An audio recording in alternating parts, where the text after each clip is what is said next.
No luck? I've checked everywhere. Something must have come up, Pamela. There's nothing to worry about. Maybe he's with the DA. Well, it's about time. Your wife's on the phone. Tell her to forget it. What's the matter with you? Where have you been? Yes, Pam, I'm listening. Why does he do this to me every time Mother and Father are here? I've phoned everywhere, even that nasty place across the street. What is it, Al's Bar? Now, you know, Cleve doesn't drink. He wouldn't be hanging around there. He works too hard, that's all. Probably forgot it. She has her dear father, the judge, there. What's she want me for? Did someone come in? Is there someone there, Miles? Now, look, Pam, I don't like to butt in. But did it ever occur to you that Cleve might like to celebrate an anniversary with just you yourself sometime? I know how he feels, especially about Father, but it's only once a year. Yeah, Christmas and birthdays and 4th of July and Thanksgiving, April Fool's Day and every other day in the year. Now, look, Pam, there's really nothing I can do. Well, if he is drunk, you can just tell him not to bother coming home at all. Not till Father's gone anyway. The children are here. And the cake was brought in. They sang happy anniversary to you. I'm sorry, Mom.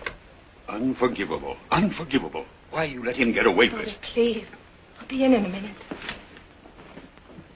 You're a dog, that's all. Fed up. Ever heard that phrase? No, you wouldn't. You're not married. If you ever did fall, a smart cookie like you, you'd pick an orphan. This is a little awkward, Cleve. You know how I like Pam. You know how I like Pam. Well, then. Can't talk till I have another drink. Okay. But you ought to work up to this. I have. For 5 years. 5 years drunk and I didn't know it. Well, what happened today? Where you been for the last few hours? Down in the Pike. Yeah? Well, not that part of the Pike.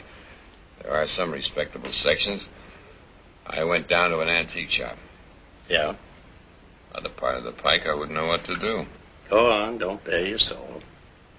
For Pam's anniversary present. She told me where it was. Whatnot she's been wanting. What's a whatnot?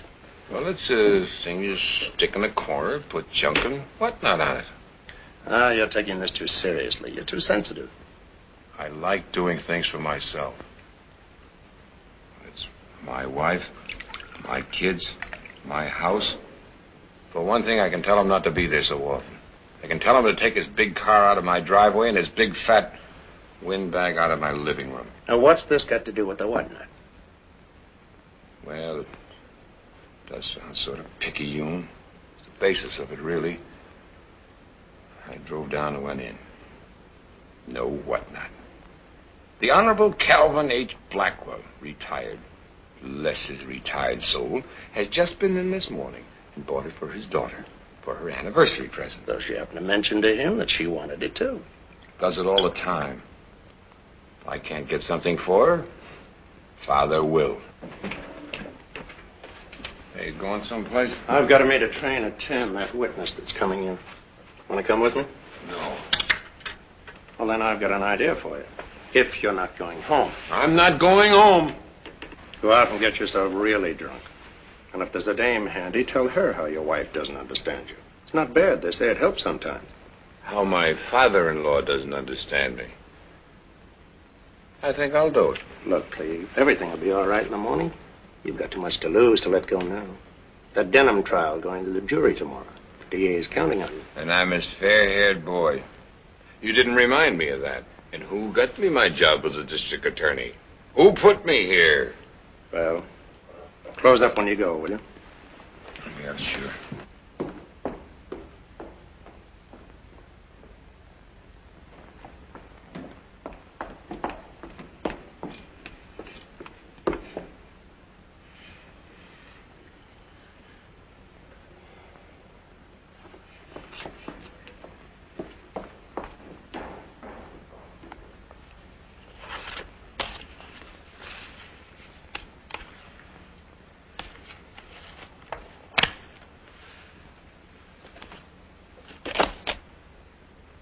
Excuse me.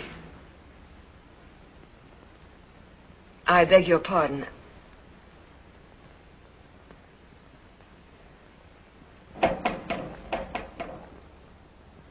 Mr. Scott, it was nice of you to wait for me. I phoned earlier in the hope that you would. Oh, I didn't wait for you. Do you always work so late? But then crime doesn't stop on the dot, so I suppose you can't either. Aren't you going to ask me to sit down?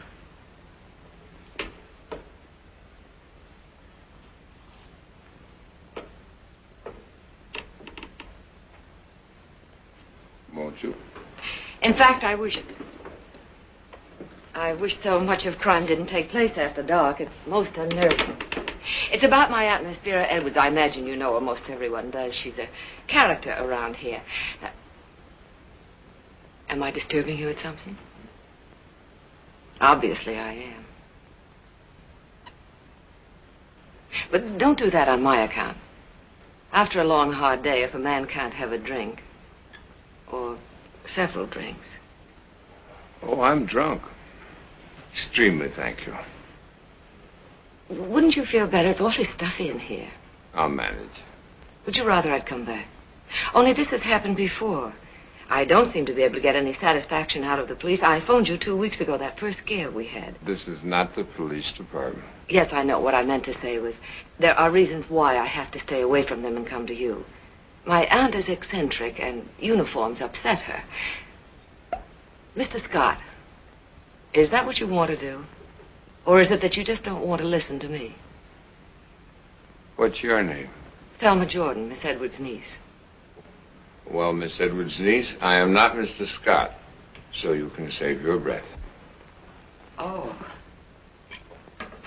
However, if I can be of any help, a lady in distress, a pretty lady. Distress is my specialty tonight. You help me and I'll help you. Do I make myself clear? No, not quite. And now, if you'll excuse me. Wait. Another time I'll hope to find Mr. Scott here and tell him my troubles. I'm sorry if I disturbed you. Oh, you didn't disturb me. I was just about to go out and find myself a dame, if you'll pardon the expression. Good luck. Thank you. Miss Jordan.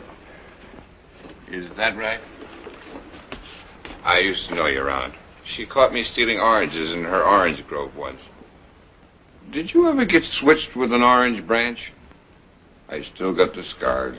Ruined my legs permanently. I noticed that you have not had the same experience. I've only been here a few months. I've passed the orange stealing age, and I haven't yet reached the flattery one. Good night. I was just trying to make a joke. Wait a minute.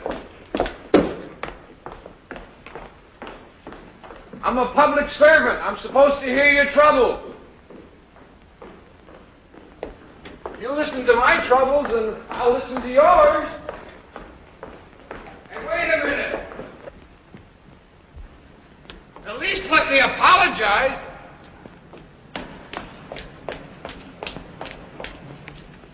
Anything I can do? If this isn't typical. I come all the way down here to report an attempted burglary, and I get a ticket. Not only do I find a drunk sitting in the chief investigator's office, but the other cars don't have one. That one's mine. Well, will you move it, please, so I can get out of here? Miss Jordan, I'm really a very respectable citizen. But you see, I've got my troubles, too, tonight. My name is Cleve Marshall. I am 35 years old and assistant district attorney. So? Well, I'm not just an ordinary drunk. See how fair this hair is? Promise of a most brilliant future. What is it you want of me? Buy a drink someplace. I'm harmless, and I'm lonesome. Well, you're very appealing, but thank you just the same.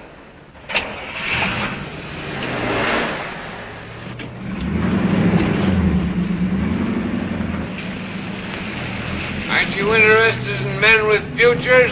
I have my own to look after. Miss Jordan, at least let me fix that ticket for you.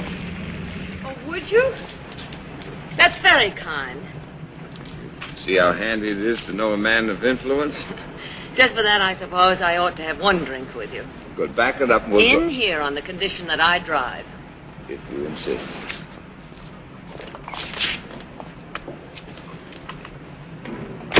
divorce. I'm glad you said that because I'm no dame, remember?